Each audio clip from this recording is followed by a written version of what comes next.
খোয়াইয়ের তবলাবাড়ি খেয়া অঙ্গনবাড়ি কেন্দ্রের সামনে রক্তের দাগ পাওয়া নিয়ে সন্দেহ প্রকাশ পঞ্চায়েতের উপপ্রধান এবং পঞ্চায়েত সদস্যের।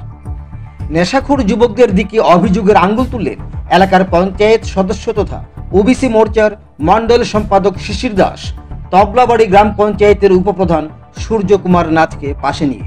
তিনি বলেন, এলাকার ওই দুই যুবক সুমন দাস এবং এলাকার জামাই বলে পরিচিত সঞ্জীব দেবনাথ অঙ্গনবাড়ি কেন্দ্রের সামনে কোনো এক লেনদেন বিষয়কে কেন্দ্র করে তাদের মধ্যে কথা কাটাকাটি হয়। তারপর নাকি সুমন দাস নিজেই নিজের হাতে কাঁচের বোতল দিয়ে আঘাত করে। এই বিষয়টি তাদেরকে জানানো হয় সকালে, কিন্তু সাংবাদিকদের ক্যামেরার মুখোমুখি হয়ে পঞ্চায়েত সদস্য এবং গ্রামের উপপ্রধান বিষয়টি নিয়ে সন্দিহান প্রকাশ করেন। তাদের বক্তব্য, এর পেছনে অন্য কোনো রহস্য থাকতে পারে, কেননা এই দুই যুবকের এলাকার মধ্যে প্রতিছবি ভালো নয় বলেও জানান তারা। এলাকার পরিবেশ যাতে কলুষিত না হয় সদাই চেষ্টা চালিয়ে যাচ্ছেন সকলে মিলে। প্রশাসনের কাছে তাদের তরফ থেকে দাবি জানানো হয়েছে ঘটনাটিকে গুরুত্ব সহকারে অনুধাবন করে এলাকায় তীক্ষ্ণ নজর রাখার জন্য এবং সত্য ঘটনা জনসম্মুখে উন্মোচিত করার জন্য। আপনাদের এলাকাতে হইছে, আপনাদের কি মনে হয় বিষয়টা? আসলে তো আমরা সকালবেলা আমি আর আমরা উপপ্রধান আমরা মহাদেবপুরা বাজারে গেছি। হঠাৎ করে আমার কাছে খবর আয় যে এখানে রক্ত ভাঙিয়া ফিরে গেছে। তো আমরা সঙ্গে সঙ্গে চিন্তা করলাম যে এইটা কী ঘটনা, কোনো ইনজুরির খবর আমরা পাইছি না। তো তখন আমরা গেলাম এলাকাতে যাই, দেখলাম এখানে অনেক রক্ত রয়েছে। তখন এটা এলাকাবাসী জিজ্ঞেস করলাম কেউ কইতে পারে। তখন আমরা একটা সন্দেহজনকভাবে আমাদের এই পাড়াতে যারা মানে এইসব ধরনের কাজের সঙ্গে যুক্ত থাকতে পারে সন্দেহ করে গেলাম, যাইয়া দেখি অমর দাসের ছেলে সুমন দাস, হ্যাঁ গাড়ি চালায়, পেশায় এমনি গাড়ি চালায়। তো সে তো নেশা টেশাও করে এবং বিভিন্ন সময় বিভিন্ন ইয়ের সঙ্গে যুক্ত। তো তার বাড়িতে যাইয়া দেখি তার হাত কাটা। তো তারে আমরা চাপাই ধরলাম, কী ব্যাপার, তুমি সত্যি কথা কও, কী হয়েছে, তো কেন তোমার হাত কাটা, এইখানে কী কী ঘটনা?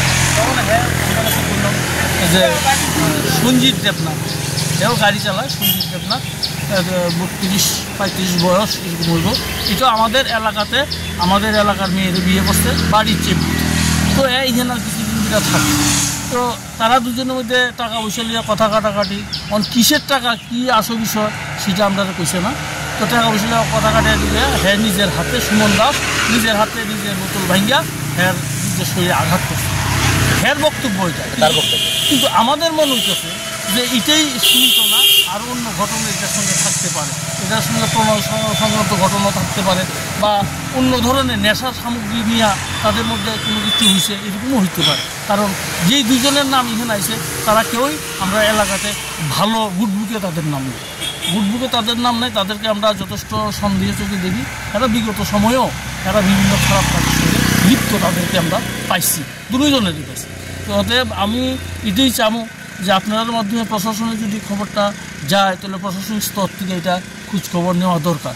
কারণ এত রাত্রি 11টা সাড়ে 11টার পরে কোনো ভালো মানুষ চলাফেরা করে না এলাকাতে, ভয়ে আইতেও পারে না এইসব জায়গাতে। তো এইসব জায়গাগুলারে ইয়ে করে একটু তদন্ত সাপেক্ষে যা বাইরে হইবে, আরও অনেক কিছু এটার সঙ্গে জড়িত থাকতে পারে। যারা নাম পেয়েছেন তারা নাকি এলাকার প্রায় সময় এই জায়গাতে তারা নেশা করে এবং ট্যাবলেটের সঙ্গে যুক্ত থাকতে পারে আমাদের একটা ধারণা বিভিন্ন ইয়ের সঙ্গে, কারণ ছেলেগুলার বেশি সুবিধাজনক। এখন আপনাদের কি বক্তব্য থাকবে এলাকাবাসী? আমরা এটাই বক্তব্য থাকবো, আমরা এলাকাবাসী শান্তিপূর্ণভাবে বসবাস করতে চাই। তো কয়েকটা উচ্ছৃঙ্খল ছেলের জন্য এইভাবে এলাকার পরিবেশ নষ্ট হইব। বর্তমান সময়ে তো এলাকা খুব সুন্দর, কিন্তু হঠাৎ করে এটা শুনলাম আমরা আজকে সকালবেলা রক্তটক্ত, অনেকেই ভয় পাইছে, বাচ্চা টাচ্চারাও ভয় পাইতেছে। এইভাবে রক্ত পড়ে থাকলে তো কী ঘটনা ঘটছে আমরা এখন তো শিব দিয়ে কিছু করতে পারি না, আরও তো অন্য ঘটনা জড়িত থাকতে পারে।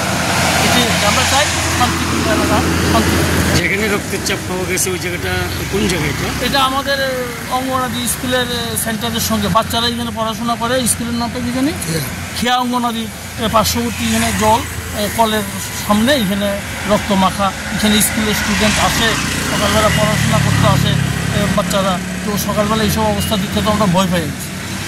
আপনার পরিচয়টা? আমি মধ্যমুখী গ্রাম পঞ্চায়েতের মেম্বার আর খোয়াই মণ্ডল কিষাণ মোর্চার সাধারণ সম্পাদক। আর আমার সঙ্গে আছে আমাদের মধ্যমুখী গ্রাম পঞ্চায়েতের উপপ্রধান আমার ভাই সূর্যকুমার নাথ।